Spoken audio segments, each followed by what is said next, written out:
Oi, eu sou a Vitória e nesse vídeo eu vou falar sobre menstruação. Bom, nesses tempos eu acabei tendo uma aula de biologia. Nesses tempos não, faz um bom tempo já, mas eu tive uma aula de biologia falando um pouco sobre menstruação. E eu fiquei muito agoniada com aquilo, porque eu sou uma mulher, mas eu nunca me perguntei por que isso acontecia. E eu fiquei muito esquisita, assim, eu me senti esquisita. E eu comecei a pensar, caramba, imagina o que os povos antigos falavam, assim, não vou falar inventavam, né, não desrespeito, mas o que eles falavam pra tentar explicar a menstruação e como que eles lidavam com isso, como que eram os absorventes que eles usavam, por exemplo, se eles tinham costumes estranhos. E é isso que eu vou falar nesse vídeo. E pra começar, eu vou falar sobre a cultura indígena, especificamente os Yanomamis. Onde a primeira menstruação de uma mulher é chamada de Nhengue. E no Nhengue, a menina que teve a sua primeira menstruação, ela se submete a certas regras ou certas situações. Por exemplo, ela tem que ser mantida em isolamento total, em uma cabana ou em uma barraca. Ela só pode ter contato com a mãe ou com a avó também, só pode ter contato com as mulheres. Aparentemente, ela não pode falar de um jeito normal, ela tem que falar sussurrando ou falar baixo. E as dietas são extremamente limitadas. Por exemplo, ela não pode comer caju, cupuaçu, cana-de-açúcar, entre outros. Mas a sua dieta se resume especificamente à banana. Claro que tem alguns outros alimentos que ela pode comer também, mas é especificamente banana. Um alimento que não pode comer e que eu achei um motivo interessante é o ingá, porque as flores deles são brancas e aí eles acreditam que se a menina comer essas flores, que são brancas, ela vai acabar tendo um envelhecimento prematuro. E também isso vale para caso o Nhengue não seja feito. Também fazem o Nhengue para afastar espíritos ruins. E não pense que esses costumes são somente para as meninas que acabaram de menstruar. Alguns desses costumes vão para o resto da vida. Por exemplo, uma mulher indígena que menstrua, ela tem que ficar em repouso total. Ela não pode fazer nenhuma tarefa doméstica, por exemplo. Mas também acreditam que ela não pode tocar nas outras pessoas, porque pode transferir cólicas ou dores menstruais para essa pessoa. Em relação aos absorventes, normalmente as mulheres indígenas optam por usar absorventes naturais. Um exemplo disso é o absorvente da tribo Ticuna. E o absorvente da tribo Ticuna é basicamente uma fibra de madeira que, se preparada da maneira certa, pode virar basicamente um tecido, assim. Eles também usam para fazer roupas e, além disso, é sustentável. Você pode usar várias outras vezes. E eu vou deixar o link de um vídeo na descrição da influencer e artista Wina Ticuna explicando e mostrando o processo do absorvente Ticuna. Junto com esse link eu vou deixar também um outro vídeo que é do Núcleo Audiovisual Chapono, onde eles demonstram com todos os passos a prática do Nhengue. Para falarmos de menstruação no Antigo Egito, vamos analisar o Papiro de Ebers, que é uma compilação de textos medicinais datado por volta de 1500 a.C., onde nele há algumas coisas sobre menstruação.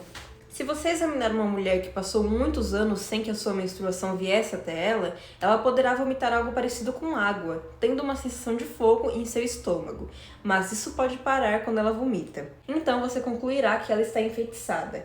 Isso é uma acumulação de sangue em seu útero. Se você examinar uma mulher com dor em um dos lados de sua vulva, você deve concluir que sua menstruação está irregular. E quando isso acontecer, você deve preparar alho esmagado com cidra e serragem de pinheiro, e então enfaixar sua região interna com isso. E bom, esses trechinhos aí já dá para ter uma noção sobre a medicina egípcia e também sobre como que eles lidavam com a menstruação. E agora falando de como que eles enxergavam como uma fonte do bem e uma fonte do mal também, porque o sangue menstrual poderia ser usado para vários feitiços ou curas ou poções. E eles também tinham isso de recesso por causa da menstruação, já que tem algumas evidências falando que tal trabalhador teve que parar o trabalho ou faltar no trabalho para cuidar da sua esposa ou da sua filha que estava menstruada e ela deve ficar, em recesso mesmo. Em relação aos seus absorventes, como que elas lidavam com isso, as mulheres egípcias, elas usavam papiros enrolados com grama. Era um tipo de grama, digamos assim, que era boa em absorver sangue. E essa grama era enrolada com papiros e eram usadas como um absorvente interno.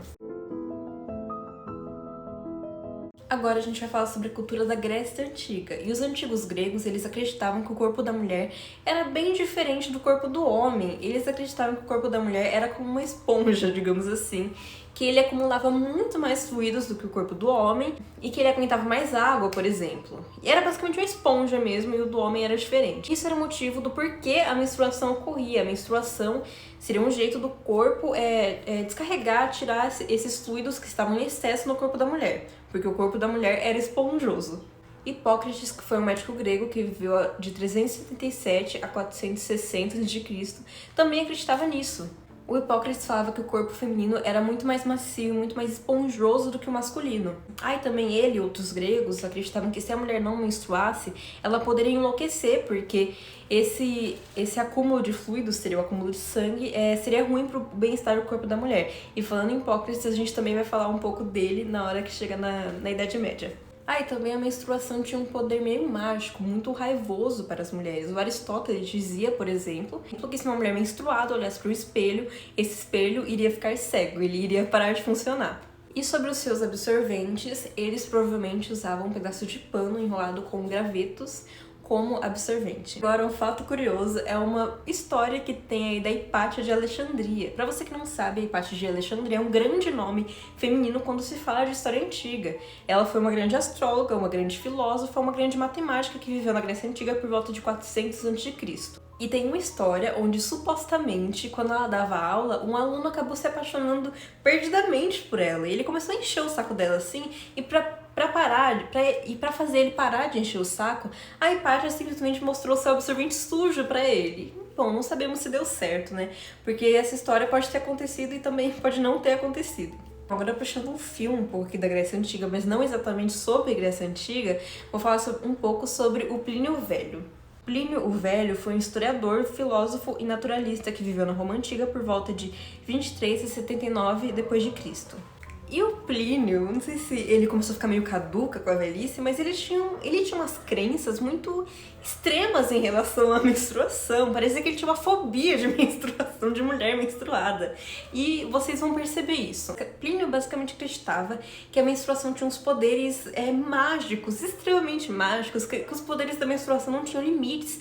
Porque o Plínio acreditava que o sangue menstrual das mulheres poderiam causar aborto de mulheres e de éguas também, poderia arruinar vinhos, arruinar colheitas, matar abelhas, deixar cachorros loucos e outras coisas malucas assim que ele acreditava que a menstruação poderia fazer. E também acreditava que uma mulher menstruada que estivesse nua poderia afastar tempestades. E tem uma história assim, onde basicamente meio que várias mulheres peladas e menstruadas se reuniram e conseguiram afastar uma tempestade.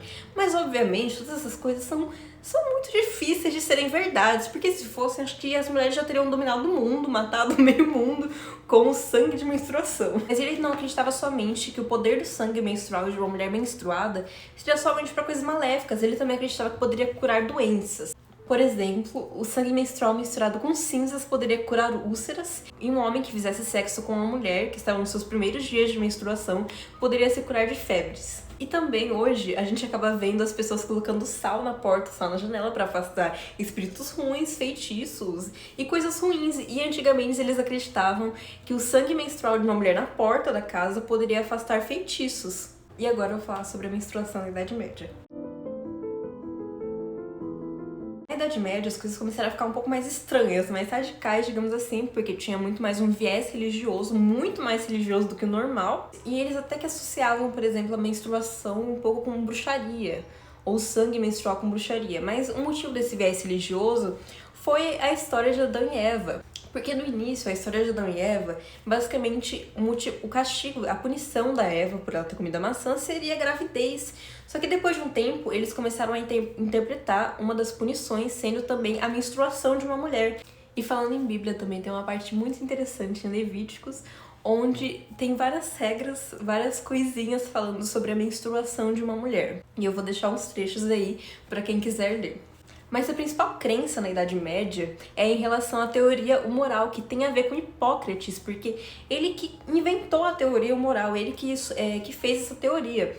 Só que na Idade Média essa coisa ficou muito mais popular, digamos assim. E nessa teoria dizia que o corpo humano era composto de 4 líquidos. Bilis negra, que seria uma melancolia, uma depressão, uma tristeza. Bilis amarela, que seria uma coisa no fígado, que poderia deixar a pessoa mais temperamental, digamos assim, mais colérica. Fleuma e sangue. E esses 4 líquidos eram essenciais para o corpo de cada pessoa e diferentes, em quantidades diferentes, no corpo de cada pessoa. E isso está relacionado com a menstruação, porque eles acreditavam que a menstruação, como saía sangue, era para equilibrar o corpo da mulher. E eles acreditavam, assim como os gregos, que as mulheres menstruavam para equilibrar o corpo da mulher, justamente por causa dessa teoria humoral. Em relação ao que eles usavam na Idade Média como absorvente, a maioria usava trapos, tecidos assim. Só que tem algumas coisas mais estranhas, por exemplo, mulheres que usavam musgos, alguns musgos específicos que tinham um ótimo poder de absorver sangue. E na cultura nórdica isso também era muito comum, porque algumas mulheres usavam musgo também como uma forma de um absorvente. E agora eu vou falar sobre a cultura hindu. A cultura hindu foi uma das minhas favoritas para fazer esse vídeo, sendo sincera. Eu também gostei muito de fazer o da cultura indígena, só que eu acho que a minha favorita foi no hinduísmo.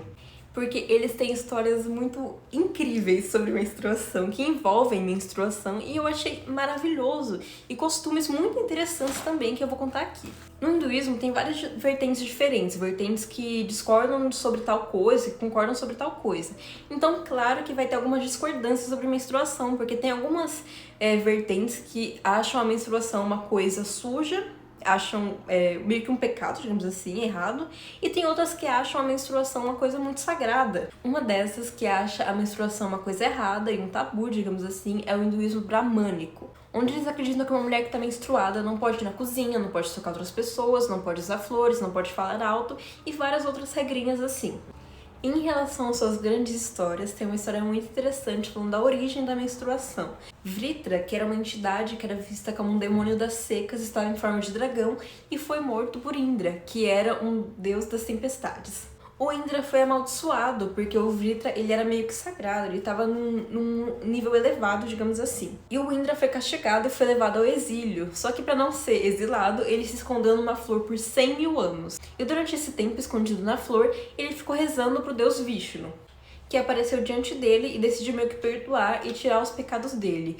Só que não tirou todos os pecados, meio que saiu só metade dos pecados, digamos assim. Então Vishnu decidiu dividir o pecado do Indra com várias outras entidades ou criaturas diferentes, incluindo as árvores, a água, a terra e as mulheres. Não sei qual é o sentido disso, de ser elementos naturais, nada mulheres, porque não homens também, não entendi isso, porque não humanos, mas só mulheres. Mas enfim, as mulheres também tiveram que sofrer com esse pecado junto com a terra, com a água e com as árvores. E o jeito de pagar esses pecados para cada um, no caso das árvores foram a seiva, no caso da água foi a espuma do mar, por exemplo, no caso da terra foram os problemas agrícolas e no caso das mulheres foi a menstruação. Só que cada uma delas recebeu uma bênção para amenizar esse pecado ali. E a bênção das mulheres foi que elas aproveitariam o sexo muito mais do que os homens. E agora eu faço aqui sobre um festival muito interessante chamado Ambubati Mela. Para começar, tem um templo no estado de Assam, na Índia, que é um templo dedicado à deusa Kamakhya.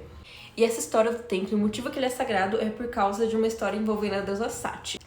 Nessa história, a deusa Sati ela é filha de Daksha, e a Sati ela tá muito apaixonada por Shiva. Só que Daksha, seu pai, desaprova muito o Shiva, ele não gostava do Shiva, digamos assim, só que mesmo assim a Sati e o Shiva se casaram. E depois deles terem se casado, Daksha meio que recusou a filha e recusou Shiva também. E aí teve um evento em que Daksha não convidou Sati nem Shiva para participar e a Sati foi tirar satisfação e acabou tendo uma briga de família. Daksha começou a humilhar ela por ele ter meio que desonrado ele e aí ela meio que se sacrificou como um protesto e como uma dedicação pelo seu amor a Shiva. Só que aí quando o Shiva descobre, ele fica muito bravo, obviamente, por motivos óbvios, ele fica muito bravo. E ele começa a andar com o corpo da Sati, o corpo morto dela, pelo universo. E isso acaba trazendo um desequilíbrio cósmico. E Vishnu decide arrumar a bagunça de Shiva, então ele decide desmembrar o corpo inteiro da Sati. E essas partes que foram desmembradas foram caindo em lugares diferentes da Índia, e cada lugar é considerado sagrado por causa disso. E o nome disso é Shaktipetas, e tem 51 dessas partes da Sati espalhadas pela Índia. E nesse templo específico, que era a deusa Kamakhya, acredita que se caiu a vagina da Sati nele, por isso ele é sagrado e por isso o templo e a deusa Kamakhya acabam menstruando. E acredita-se que a Kamakhya, que é a deusa do templo, ela menstrua uma vez por ano, especificamente no mês de junho. E durante o seu período menstrual, o templo fica 3 dias fechado. E isso é transformado em um festival chamado Ambubati Mela, onde o principal objetivo dele é garantir prosperidade, sorte, bênçãos e tudo de bom.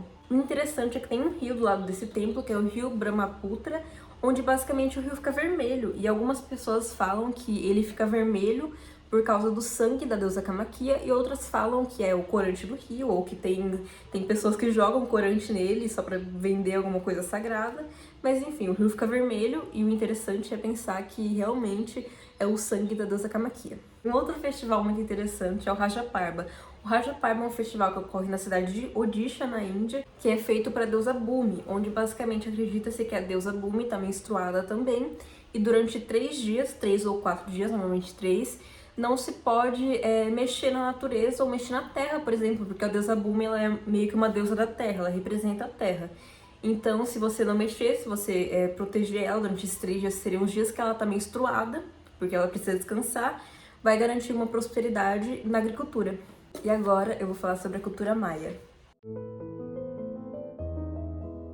Os antigos maias, que foram uma civilização pré-colombiana que viveram há 7.000 a.C. e tiveram seu auge lá em 200 a 900 depois de Cristo, acreditavam que a menstruação era por causa de uma deusa da lua. Porque tem uma história que envolve a deusa da lua e o deus do sol, onde basicamente a deusa da lua foge e tem relações com o deus do sol. E isso deixa o pai da deusa da lua muito bravo e manda a sua própria filha ser destruída. E toda essa situação, aparentemente, era uma metáfora para a menstruação, toda essa quebra das regras de casamento, digamos assim, ou das normas sociais, e até mesmo uma coisa como amadurecimento também, demonstrava a menstruação. E uma coisa muito interessante é que o sangue menstrual era armazenado em 13 jarros, e normalmente esses 13 jarros eram usados para fazer magia. E agora eu vou falar sobre o zoroastrismo. No zoroastrismo também tem uma história muito interessante para explicar a origem da menstruação. Para você que não sabe, o zoroastrismo é uma religião, a primeira religião monoteísta do mundo, no caso uma religião que acredita somente em um deus, ou somente em um deus supremo e outros deuses, outras entidades, mas um deus supremo e principal. Mas basicamente o zoroastrismo surgiu no antigo Império Persa, em cerca do século VI a.C. Se baseia nos ensinamentos de um homem chamado Zaratustra, que foi iluminado por um deus supremo e bom chamado Ormuzd. No zoroastrismo também tem uma força do bem e uma força do mal, e as duas são muito divididas, como se fosse Deus e diabo, entende? Onde basicamente a força do mal é representada por Ahriman e a força do bem é representada por Ormuzd.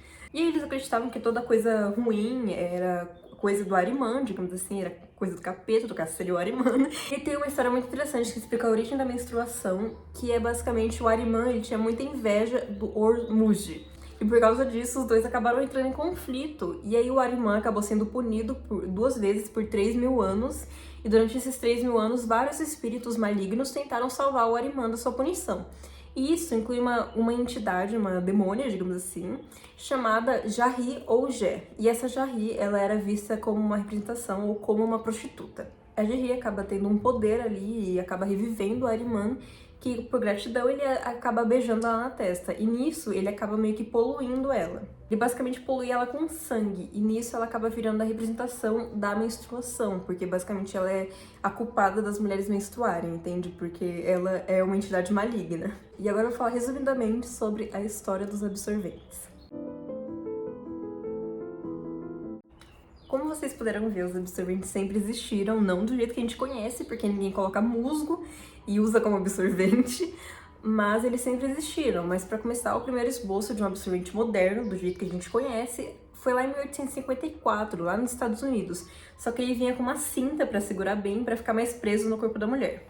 Mas o que realmente impulsionou a fabricação de absorventes do jeito que a gente imagina, do jeito que a gente conhece, que é o absorvente moderno, foi na Primeira Guerra Mundial, porque muitas enfermeiras trabalhavam cuidando dos soldados e elas acabavam vendo que uma gás específica era muito boa para absorver sangue, e nisso meio que eles começaram a fabricar vários absorventes usando essa gase. E assim começou a fabricação do absorvente do jeito que a gente conhece hoje, que no caso é o Kotex.